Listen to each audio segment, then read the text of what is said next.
welcome. You are watching It's Tomorrow News and I'm Chavi Sompura. Hurricane Erin drifts from the US East Coast and treacherous coastal waves persist. Hurricane Erin kicked up big waves Thursday along the mid-Atlantic coast and began a slow march out to sea after pelting North Carolina's Outer Banks with stronger winds and swells that flooded a few places on the barrier islands.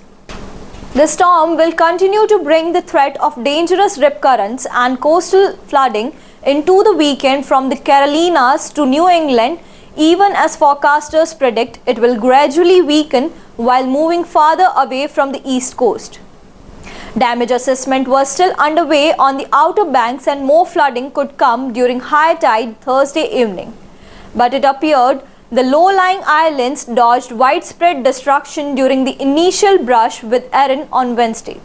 Tropical storm warnings remained active along the coasts of North Carolina and Virginia and the islands of Bermuda, where residents and tourists were told to stay out of water through Friday.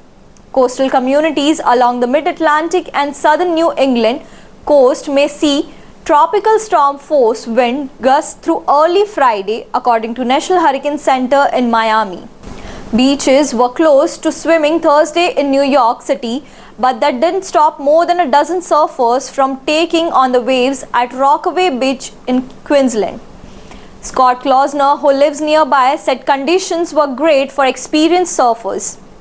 Off Massachusetts, Nantucket Island could see waves of more than 10 feet this week. Authorities up and down the coast have been warning all week that rip currents from the storm could be deadly. Dozens were rescued from North Carolina's Wright-Valley beach earlier this week. Coastal erosion was a big worry in more beachfront communities.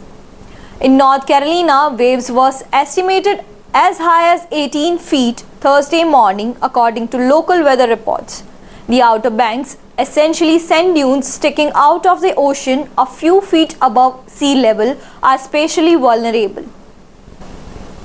Storm surges can cut through the dunes, washing tons of sand and debris on the road and sometimes breaking up pavement and creating new inlets. Waves did break through dunes on Hatteras and Ocracoke Island, closing parts of Highway number 12, the area's main route.